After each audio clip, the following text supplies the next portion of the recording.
Welcome to Addicted to Busy, the podcast specifically for overachieving property managers who are dying for a little more work-life balance in their lives.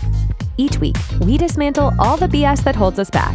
You'll learn how to nix those tricky, self-sabotaging habits so that you have the time, energy, and motivation to create what you really want in life. If you're looking to shift from overcommitted to overjoyed, this is the podcast for you. Let's do this. Now, your host, Anna Haviliana. Welcome back, everyone. I am so excited to chat with you today about a life hack that has truly changed my life. It's simple and difficult all at once, but I promise that if you commit to it 100%, you're going to be able to create some amazing results and transformations for yourself. So it's no surprise that I'm pretty obsessed with personal development, crazy goals, and coaching. And sometimes I feel like I have to temper myself around others who aren't really into that kind of stuff. But this is literally why coaching is my dream job. Next week, I'm going to be speaking live and in person at BOMA, Indianapolis, and we're going to spend an hour going over some of my favorite topics, mainly how to improve our ability to focus and how to set really great boundaries with our time so that we can be both super efficient at work and super present for our friends and loved ones. Now, the trouble with speaking at in-person events is that I usually only get about 45 minutes to talk, and there are so many things that I want to talk about, which is why I'm excited that I have this podcast. What I'm not going to get the chance to speak about at this upcoming presentation is why it's so crucial to gain awareness around our self-sabotaging habits. So let's do a quick recap on the Addicted to Busy process. Step 1, we unpack what's getting in our way. Things like scrolling on Instagram, staying up late watching Netflix, and consistently overeating are all robbing us of so much time and energy. In today's episode, we're going to go talk about how to create your own personal pro forma. And this is going to give you very clear data as to how your habits are costing you time, energy, and in some cases, money. Step 2, once we've narrowed in on those habits and reclaimed some of that time and energy, we focus on working intentionally and efficiently. This is where we amp up our productivity by implementing some much needed boundaries and learning how and when to say no. And this is what we're going to dive into at the BOMA Indianapolis luncheon. Finally, step 3, once we've stopped self-sabotaging and started working more efficiently, now we get to the good part. There will be so much more time and energy available to you to get back to what you want to do. That could be anything. That could be spending more time with your family, picking up an old hobby, or maybe taking a real vacation. Eventually, all 3 of these steps start working together, and it gets even better. When you are doing things that truly make you happy, you really don't need those old self-sabotaging habits anymore. Plus, when you have fun and interesting things scheduled for yourself, you actually want to be more efficient at work because you get excited for what you're doing outside of your job. And this is balance. A life where work supports a fulfilling life and a fulfilling life makes work worthwhile. So today we are doing a deep dive into overdoing it. When I say overdoing it, I'm specifically referring to behaviors that in and of themselves aren't necessarily harmful, but the degree to which we do them has caused them to become harmful to either our health or our happiness. And here are a few classic examples. There's nothing wrong with watching a few episodes of your favorite show in the evening. It becomes a problem when Netflix or Hulu are impeding upon your 8 hours of sleep each night. There's nothing wrong with a glass or 2 of wine at a networking event or on a night out with friends. It becomes a problem when you need at least 1 glass every night because it's the only thing that settles you down from your workday. There's nothing wrong with checking in on Instagram or Facebook for a few minutes. It becomes a problem when you get sucked into the hole and you're spending more time in a false reality as opposed to the one that you actually live in. Now, I'm here to tell you that this episode is not intended to make you feel guilt or shame. This episode is intended to empower you to look at what's going on so that you can get more of what you want out of life. I will be the first to admit that I fall into these traps all the time. Taking hold of them has not been easy, but it has been really rewarding. So today we're going to discuss number one, why we overdo it. Number two, we'll talk about why sometimes it feels like we're doing things out of our own free will. Third, we'll talk about a simple tool that you can use to get a handle on all of this. And then number four, I'm even going to give you a preview into some of the challenges you might face along the way. That way, you know what to expect and how to set yourself up for success. Basically, I'm going to tell you everything that I wish I would have known in the year 2013 when I was working 50 to 60 hours a week, eating takeout every other night, and drinking to avoid my pain. So to start, why do we overdo it? To understand this, we need a very basic psychology recap. Okay, so your brain has three main functions. That is to seek pleasure, avoid pain, and then be efficient at seeking pleasure and avoiding pain. And this is called the motivational triad. Next, your brain has two important parts, your primal brain and the prefrontal cortex. Your primal brain is where the fight or flight response is generated. And the primal brain is much more impulsive and it's obsessed with instant gratification. When we're operating from our primal brain, I love to call this operating from toddler mode. When we're in toddler mode, we're much more reactive and overly emotional. On the flip side, the prefrontal cortex is responsible for planning and thinking. It can process information so that you can make decisions that benefit you in the long run. This is the part of our brain that can think about our thinking. That's a little trippy, right? This part of our brain is much more patient and open to feeling discomfort. When we let our prefrontal cortex run the show, we're operating from boss mode, or what some people refer to as their higher self. Now, when you need to make a flash decision, it's more likely that you're going to be operating from toddler mode. And keep in mind, its goal is to seek pleasure and avoid pain.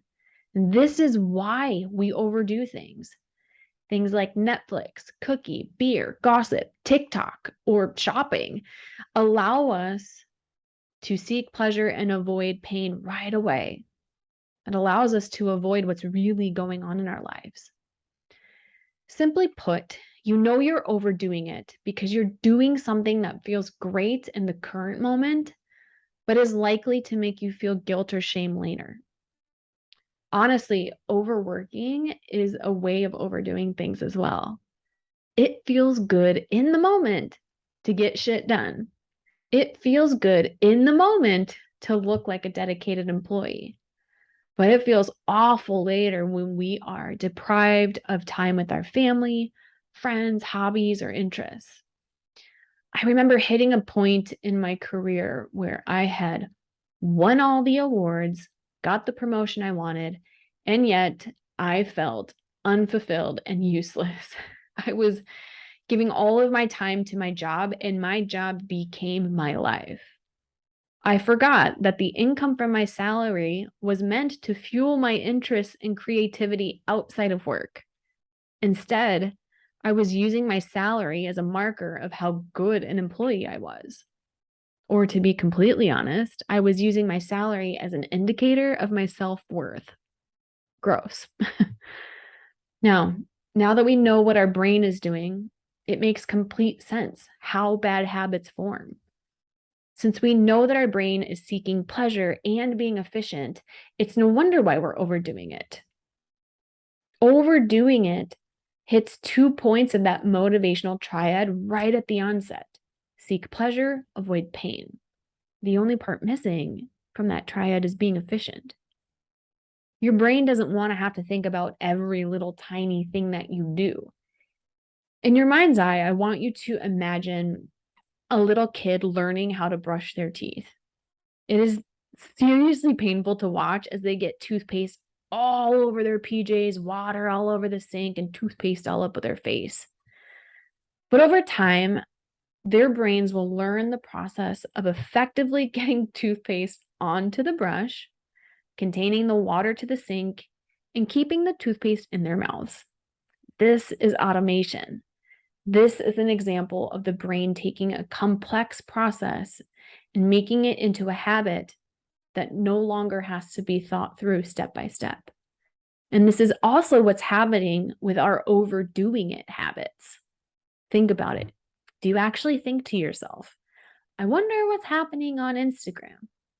No, it's more likely that you picked the phone up and opened the app in less than 2 seconds without a conscious thought. All of a sudden, Instagram has successfully hit all 3 corners of that motivational triad. Now, keep in mind, if we're operating from toddler mode, our brains are not thinking about our long-term health or well-being. Our brains are thinking about the here and the now, and we're more likely to do things that feel great in the moment but feel crappy later. This is why it often feels like we're doing things out of our own free will or like we can't control ourselves. I can't tell you how many times I've coached someone who is personally shaming themselves for falling into these habits when, all things considered, their brain is just doing what it's designed to do. If you've ever felt embarrassed or frustrated because you can't quit doing something that bugs the crap out of you, all I want you to know is that you're human. Welcome to the club. We are all flawed. So pull up a chair and come on in. Now, this isn't to say to just give up all hope and keep doing things that you don't want to do. If you want to make a change in your life, you have all of the means to do it. It's not easy to change a habit, and you will fail multiple times along the way. But if you commit to getting the support you need and never giving up, you can quit overdoing it and get back to creating more of what you love. So today, we are going to create your own personal pro forma that you can use to gain awareness around these habits and start gaining power over them. As property managers, we use pro formas in real estate all the time. And to be completely honest, I hated putting these together. Shouldn't say that I hated it. They actually weren't that bad, but I just didn't like the pressure of having to try and be a fortune teller about a property that I knew nothing about. If we have any assistant managers or leasing agents listening, let me give you a very unprofessional and general overview of what a pro forma is. So we typically see a pro forma when an investor is buying a new property. And it looks a lot like a budget, but here's the catch. You know very little about the property at hand. So you get to take your best educated guess on what the revenue will be, what the operating expenses will be, and what you can potentially do to the property to improve your NOI. Now, the same thing is going to happen with your personal pro forma.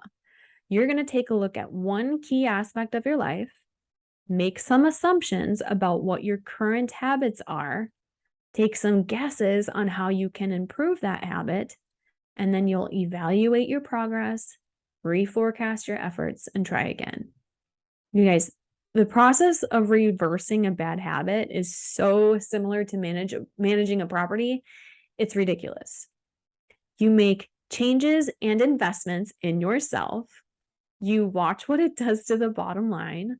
You focus on preventative maintenance over emergency maintenance, and you care for that asset like you would your home. All right, so the process to do this is very simple. Step 1, create a reasonable plan. The key word here is reasonable. I did not say create a perfect plan. So let's say, for example, that you want to focus on reducing the time you spend on Instagram. If your screen time tells you that you are on that app for an hour a day, I wouldn't just jump down to 15 minutes a day. Instead, ask yourself, what's challenging enough that I step into boss mode, but not so unreasonable that I set myself up for failure? Step 2, anticipate it's not going to go perfect. Have you ever had a new property that performed exactly as the pro forma projected it would? Me either. Listen, you will have good days and you will have bad days. Open yourself up to this and drop the perfectionism. When we anticipate we won't do things perfectly, we eliminate the need to berate ourselves when things don't go to plan.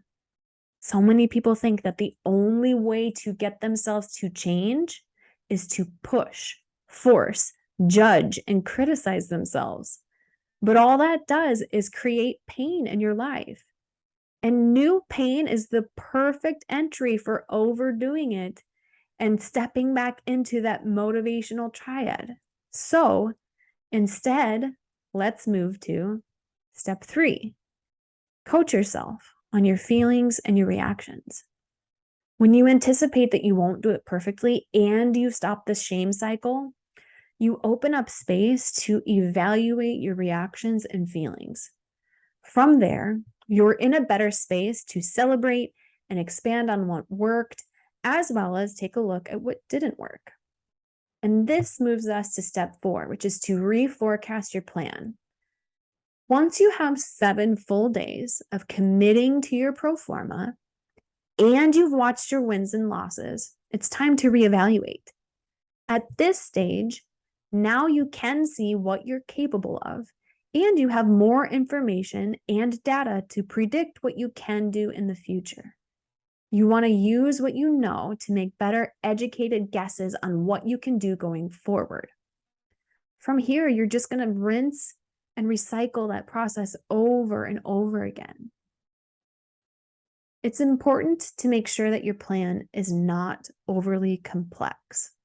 Simplicity is crucial because when we keep things simple, we give ourselves a chance to see what our brain is doing. As an example, when I set the pro forma that I didn't want to eat between meals, that became the only thing I focused on.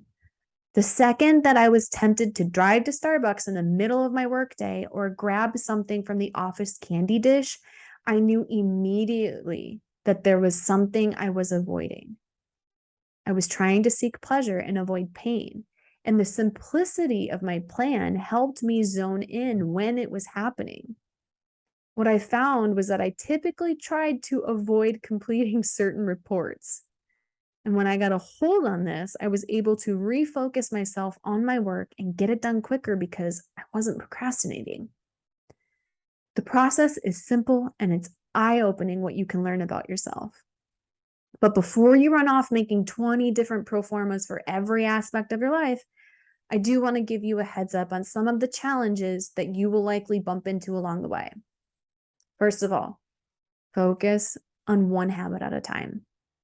Listen, I have fallen into the trap of wanting to change everything about myself at once, and I'm here to tell you, it never works. In fact, it usually backfires. Case in point, if you've ever been on a crash diet and then binged on food, you know exactly what I'm talking about. One habit at a time. And I can already hear a few of you panicking and saying, hey, but I'm overeating and I'm overscrolling and I'm procrastinating. And I get it. There are many aspects of ourselves that we wish we could change. What I want to reassure you is that what you learn from changing one habit will eventually translate into the other habits. So here's an example of this. I first hired a coach because I wanted to lose weight. And my coach took me through a process pretty similar to the one that I've described here. Each week, we made a plan for what I was going to eat. And each week, anytime I ate off of that plan, I had to dig into what was actually going on and uncover what I was trying to avoid by eating. The plan started revealing to me when I was ignoring difficult conversations or emotions.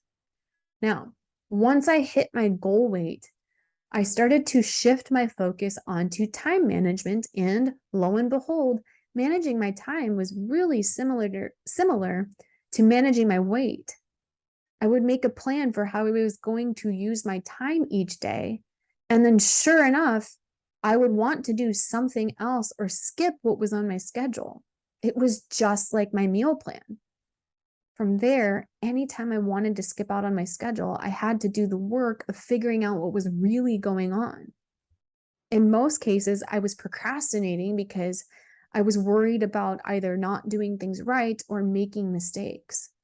So hear me out. Focus on one habit at a time and trust that what you learn with that one habit will somehow transfer over into the next one. Next, anticipate that you will face negative emotions. It is too easy to listen to this podcast and think that now you have a solution and that you'll implement it and that everything will be fine and dandy. And I cannot tell you how many diet plans that gave me that same false hope. This is precisely why diets alone don't work. They don't prepare you for the mental shift that you need to make in order to adopt new habits. Hear me out.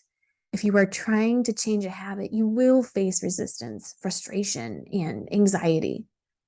But when you're willing to just feel that emotion, you'll feel so much better in the long run. It's kind of like we flip the motivational triad around. We avoid pleasure in the current moment so that we don't have to feel pain later. Take, for instance, the weight loss goal I just mentioned. There were so many nights I wanted to end my day with a pint of ice cream. Not eating the ice cream felt awful in the moment, but the feeling I had waking up the next morning feeling refreshed and guilt-free, that was pretty priceless. All right, caveat number 3, you will struggle to track the habit. I've coached enough people to know that the first habit to get into is making the habit of tracking your habits. It's a process, but it is so worth it because once you consistently track your habit, you start giving yourself data that you can actually work with. And once you do that, you start gaining traction. You start creating evidence that you can change your patterns. So, like I mentioned, anticipate that you'll make mistakes and choose to do this anyways. Finally, I want you to be open to the idea that even once you get a hold of a tricky habit, it can and will return. And that's okay. There's nothing wrong with this. This is one of my favorite parts of the process. Our brains love to be efficient. And when faced with a new challenge or something unfamiliar, our brains are going to grasp at anything and everything that might make us feel better. I was coaching someone who had been a client of mine for over 6 months, and she did a beautiful job of breaking down some challenging habits, mainly scrolling and drinking wine on weeknights. As a result of reducing her overdoing it habits, she started to take on bigger challenges for herself. And as she embarked on those challenges, the scrolling and the drinking returned. Now, she immediately started panicking and worrying that all the hard work she did was for nothing.